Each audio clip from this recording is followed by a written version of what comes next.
프랑스 파리의 폴리 베르제르의 술집입니다. 바텐더로 보이는 한 여인이 주문을 받으려고 서 있습니다. 이 여인은 아름다운 옷을 입고 단아한 외모로 서서 술 주문을 받으려고 하고 있습니다. 이 술집은 수많은 파리의 상류층 사람들이 찾는 사교장이었습니다. 여러분들이 이 여인을 보신다면 어떤 말을 해주면 좋을까요? 이런 환경에 있으면 지옥에 가기 때문에 속히 그 삶을 청산하고 회개하라고 말하면 될까요? 아니면 예수 믿고 구원받으라고 말하면 될까요? 이 여인은 만해 시절에 실제로 존재했던 사람이고 이 여인의 이름은 쉬종입니다. 뒤로는 거대한 거울이 보이는데요. 그녀의 뒷모습과 이 술집 내부를 볼 수 있습니다. 내부에는 부유해 보이는 사람들이 앉아 있습니다. 아름다운 옷을 입은 여인들도 보이고요. 한 여인은 오페라 안경으로 무엇인가를 보고 있습니다. 각도를 본다면 고개사가 공연하는 것을 보는 것은 아닐 겁니다. 그녀의 옆자리는 비어 있습니다. 그렇다면 지금 무엇을 보고 찾으려고 하는지 짐작해 볼 수 있습니다.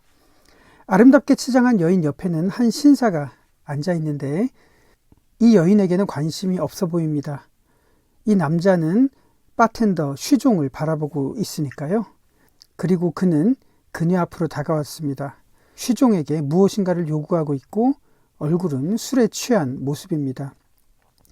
쉬종의 뒷모습은 우리가 정면에서 보는 모습과는 사뭇 다릅니다.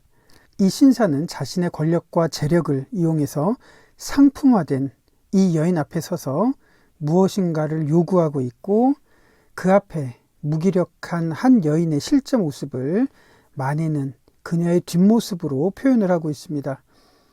이 남자가 지나간 후에 이 여인의 두 손은 삶의 의지를 다시 한번 가지려고 노력하고 있지만 그녀의 눈빛은 이미 무너져 내린 상태입니다. 그녀의 눈빛은 무엇을 말하고 있을까요? 그녀가 바라보는 사교계의 사람들, 그녀가 직면해야 됐던 현실, 어쩌면 이렇게 번 돈을 기다리고 있는 가족들이 있을지도 모르겠습니다. 이것을 생각하면 쉬종은 단아한 한 여인이 아니라 삶의 애환과 눈물을 가지고 있는 한 연약한 인생으로 보입니다. 이것은 어쩌면 우리의 삶일 수도 있고요. 오늘 본문은 예수님께서 수로보니게 여인과 한 이방인 병자를 고쳐주신 장면이 나옵니다. 수로보니게 여인은 페니키아인으로서 이방 여인이었습니다. 유대인들로부터는 혐오와 배제의 대상이죠. 그래서 예수님도 그녀를 가리켜서 개라고 하신 것은 예수님 자신의 표현이 아니라 당시 유대인들이 이방인에게 가졌던 보편적인 인식을 그렇게 말씀하고 계시는 겁니다. 또 다른 한 사람 역시 이방인이고 그는 장애인이었습니다. 귀로 들을 수 없고 입으로는 제대로 말할 수가 없었으니까요. 그래서 유대인에게 이 사람은 혐오를 넘어서 닿기만 해도 부정해지는 그런 사람이었습니다. 본문에서 마가는 우리에게 무엇을 말하는 것일까요? 당시 유대인들에게 팽배해진 보편적인 시선은 타자화라는 시선입니다. 나와 상대를 구별해서 바라보는 인식이죠. 나는 거룩한데 너는 악하다는 생각. 그래서 그 악한 영역을 청산하고 회개해서 나에게로 나와야 된다는 생각. 그럴 때 비로소 당신의 인생을 해결해 주신다고 생각했기 때문입니다. 왜냐하면 우리가 당신과 구별돼야 내가 거룩해질 수 있다고 믿었습니다. 어쩌면 이런 시선은 지금도 우리들 속에 팽배해 있는지도 모르겠습니다. 우리는 빛 속에 있지만 세상은 악과 어둠 속에 있다고 생각합니다. 그래서 하나님의 나라가 임하기 위해서는 세상을 진공 상태로 만들어서 그 속에 십자가를 꼽는 것이라고 무의식적으로 생각할 때도 있습니다. 그러나 예수님의 태도는 우리의 이런 사고방식을 깨트리십니다. 그리고 마가는 분명한 의도를 가지고 기록합니다. 예수님이 예루살렘의 종교인들에게서 등을 돌리신 후에 향하신 목적지는 두로 지방입니다.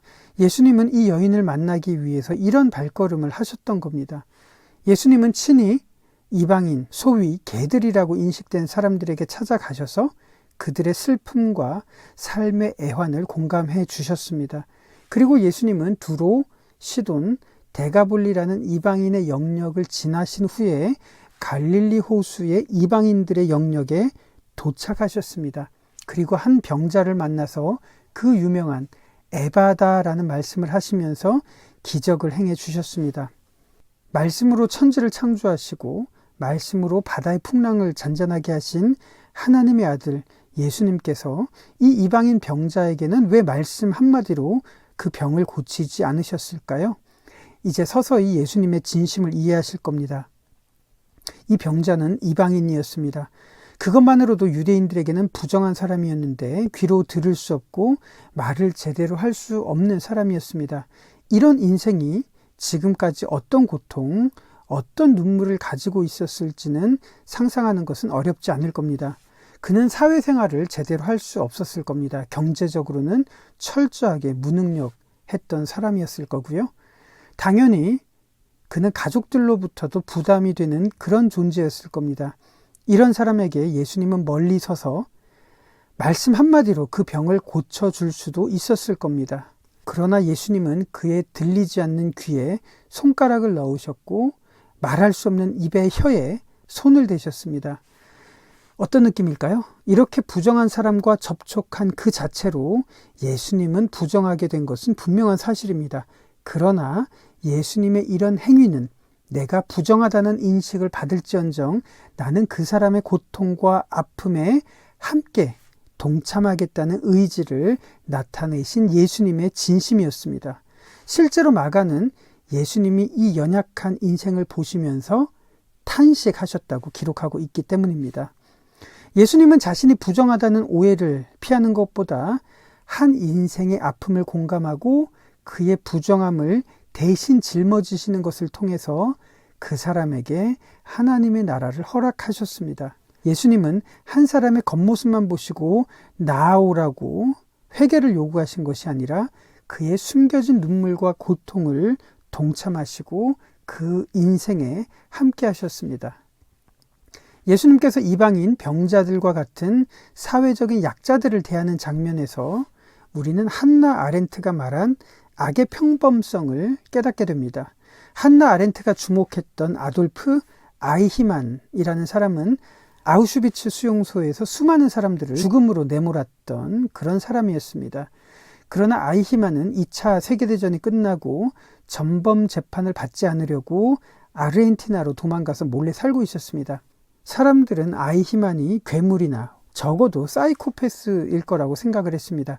그러나 체포된 후에 발견된 아이히만의 모습은 충격이었습니다. 그는 괴물이 아니라 아주 평범한 남편, 아빠였고 교회에 다니던 그런 평범한 신자였습니다. 국가의 명령을 충실히 이행하던 근면하고 평범한 관리였습니다. 무엇이 아이히만으로 하여금 희대의 비극을 저지르게 했을까요? 두 가지였습니다. 자신의 행동에 대해서 비판적으로 사유할 수 없는 사유의 무능력, 그리고 타인의 입장에서 판단할 수 없는 판단의 무기력함이 바로 악의 평범성이라고 한나 아렌트는 지적합니다. 예수님이 당시 사람들에게 지적하신 것, 그리고 현대 기독교가 반드시 해결해야 되는 것이 악의 평범성이라고 생각합니다.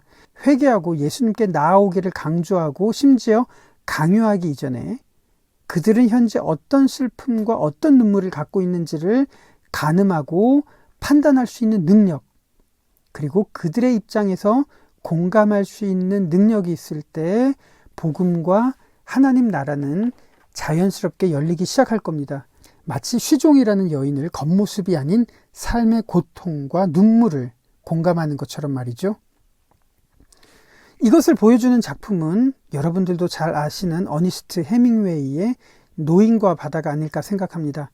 어린 시절에 노인과 바다를 읽었을 때 노인이 거대한 청새치를 잡아서 돌아오기를 기대하면서 읽었던 기억이 납니다. 그때 생각했던 해피엔딩은 악당들이었던 상어떼들을 물리치고 청새치를 잡아서 돌아오는 것이라고 생각을 했습니다. 그러나 시간이 지나고 다시 읽은 노인과 바다의 해피엔딩은 전혀 다른 것이었습니다. 산티아고 노인이 먼 바다에 나가서 고기를 잡으면서 가장 많이 했던 말이 무엇인지 아십니까? 내 곁에 소년이 있었으면 좋겠는데 하는 말이었습니다. 이 소년은 물고기를 오랫동안 잡지 못하는 노인과 함께 있었던 유일한 사람이었습니다. 그리고 이 소년은 앙상하게 남은 거대한 뼈만 가지고 돌아온 노인을 위해서 울어주었던 유일한 사람이기도 했습니다. 어쩌면 우리는 누군가를 위해서 울어줄 수 있는 사람인가요? 아니, 우리를 위해서 울어줄 수 있는 사람은 우리 주변에 있을까요? 이것을 답할 수가 없다면 우리가 몸담고 있는 교회는 이 노인에게 바다와도 같은 공간일지도 모르겠습니다. 바다 가운데서 거대한 청새치와 투쟁을 하면서도 산티아고는 이렇게 기도합니다. 하나님, 나는 신앙이 깊지 않습니다. 하지만 내가 이 물고기를 잡을 수만 있다면 주기도문을 10번씩 외우겠습니다. 정말로 잡게 된다면 성지순례도 할 것을 약속합니다. 그리고 서원하겠습니다. 복되신 성모 마리아님, 저희 죄인들을 위해 그리고 우리의 죽음의 순간을 위해 기도해 주십시오. 그리고 이 물고기의 죽음을 위해서도 기도해 주십시오. 비록 이 물고기가 아무리 훌륭하다고 해도 말입니다. 이런 기도는 어쩌면 우리의 일상적인 기도, 일상적인 간구일지도 모릅니다. 산티아고 노인이 부르짖는 하나님, 그가 살아가는 바다, 그리고 그가 외치는 표현들을 음미해 보시면 우리 주변에 수많은 산티아고 노인들이 있다는 것을 깨닫게 될지도 모르겠습니다. 오늘 연결 채플은 노인과 바다의 맨 앞부분을 연결하겠습니다. 이 노인이야말로 수로보니게 여인처럼 살아왔다는 것, 그리고 노인에게 소년과 같은 존재처럼 우리들이 주변에 있는 수많은 산티아고 노인들에게 이 소년처럼 될 수 없을까 하는 것을 생각한다면 그것이야말로 예수님께서 오늘 본문에서 수로보니게 여인과 당시 사람들에게 보여주셨던 모습이라고 믿습니다. 그는 멕시코 만류에서 돛담배를 타고 혼자 고기를 잡던 노인으로 이제 한 마리의 고기도 낚지 못한 채 84일을 흘려보내고 있었다. 앞서 40일간은 한 소년이 그와 함께 있었다. 그렇지만 한 마리 고기도 못 잡고 40일이 지나자 소년의 부모는 그에게 노인은 이제 확실히 그리고 마침내 살라오라고 말했는데, 살라오는 운이 따르지 않는 가장 안 좋은 상태라는 의미였기에 소년은 부모의 지시대로 그 주간에 3마리의 좋은 물고기를 잡은 다른 배로 옮겨 탔다.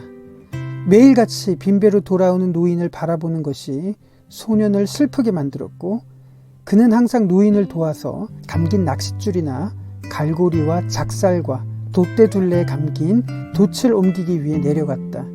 그 돛은 밀가루 포대로 덕지덕지 기워 있었고 접혀 있어서 영속적인 패배의 깃발처럼 보였다. 노인은 목 뒤로 주름이 깊게 파여 있었고 마르고 야위었다. 열대바다에서 반사하는 태양빛이 안겨준 자애로운 피부암의 갈색 반점이 두 뺨에 나 있었다. 그 반점은 얼굴 옆 훨씬 아래까지 이어졌고 양손엔 밧줄로 힘센 물고기를 다루다 생긴 깊게 패인 상처가 나 있었다. 그렇지만 이 상처들 가운데 갓 생긴 것은 하나도 없었다. 그것들은 물고기 없는 사막의 침식 작용처럼 오래된 것들이었다.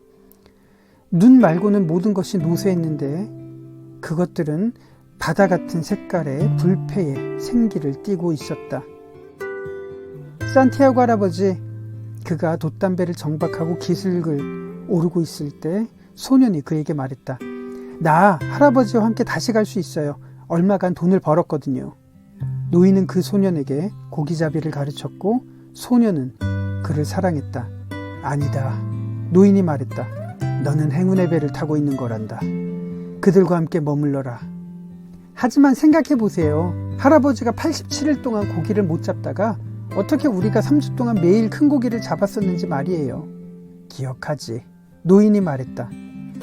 나는 네가 몸이 더워서 나를 떠난 게 아니라는 것을 안단다. 아빠가 나를 할아버지로부터 떠나도록 만들었어요. 나는 소년이고 아빠에게 복종해야만 하니까요. 안단다. 노인이 말했다. 그게 아주 정상적인 거야. 아빠는 믿음이 별로 없어요. 그래. 노인이 말했다. 하지만 우리는 믿음이 있지. 그렇지 않니? 그럼요. 그렇게 그들은 테라스에 앉았다. 많은 어부들이 노인을 비웃었지만 그는 화를 내지 않았다.